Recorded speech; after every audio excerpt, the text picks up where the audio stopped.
সমাজ শান্তভাবে নিরীহভাবে তাদের আন্দোলন সংগ্রাম চালিয়ে যাচ্ছে। বাংলাদেশের প্রত্যেকটা গুরুত্বপূর্ণ পয়েন্টে তারা আমাদের ব্লকের কার্যক্রম চালিয়ে যাচ্ছে। ভাইরা আমার, আপনারা লক্ষ্য করবেন, আমরা কোনো অ্যাম্বুলেন্সকে আটকে রাখি না, আমরা কোন রোগীদেরকে আটকে রাখি না। আমরা সর্বদাই নিরীহভাবে শান্তভাবে ন্যায্যভাবে নৈতিক আমাদেরকে দেয়ালে পেট পিছাবেন না।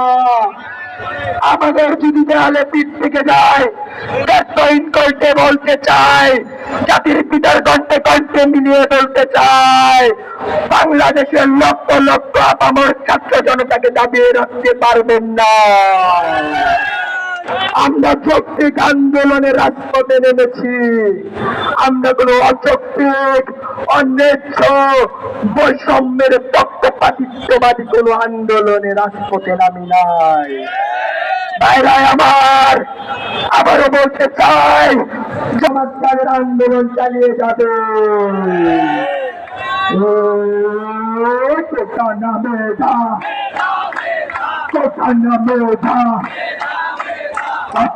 সংগ্রাম দাঁড়াই না রাজপথ, তোমার আমার আন্দোলন চলছে চলবে।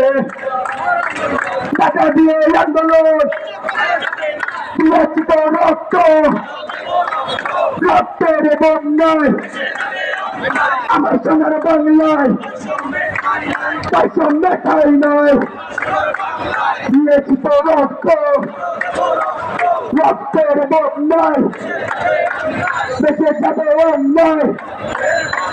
লেগেছে রে লেগেছে লেগেছে রে লেগেছে, দিয়েছি তো রক্ত রক্তের বন্যায়। ভাষা দিয়ে আন্দোলন বন্ধ করা যাবে না। ভাই ভাইরা দিয়ে আন্দোলন করছি, চালিয়ে যাচ্ছি, চালিয়ে যাব।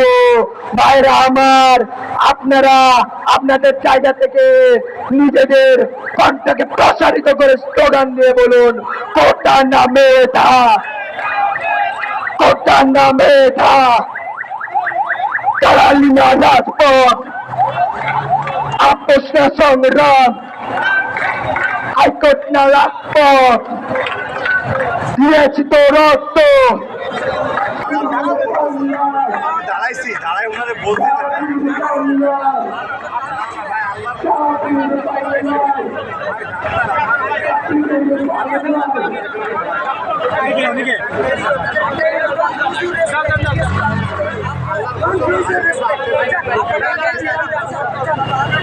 একটি মোটরসাইকেল জরুরি প্রয়োজন বলায় ওনাকে ছেড়ে দেওয়া হলো। এটি একটা মানবতার দৃষ্টান্ত।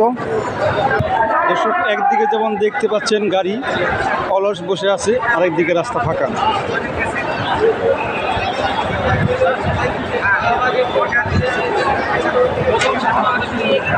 আর এই হচ্ছে সাধারণ মানুষ যারা পায়ে হেঁটে নিজ গন্তব্যে ফেরার চেষ্টা করছে।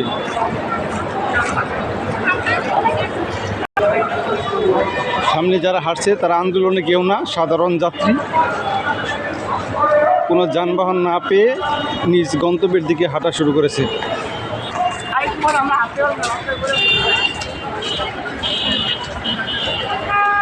ফাঁকা রাস্তায় মানুষের চলন দৃশ্য।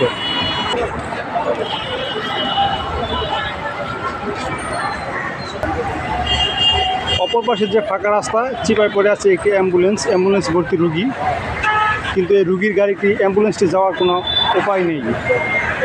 দেখতে পাচ্ছেন আজকের এই অবরোধের কারণে পাশে একটি সিএনজি রিকোয়েস্ট করে আনা হয়েছে। অ্যাম্বুলেন্স থেকে এই সিএনজিতে ভরে এই ফাঁকা রাস্তায় যদি পার করা যায় রুগীটিকে, সেই চেষ্টায় চলছে।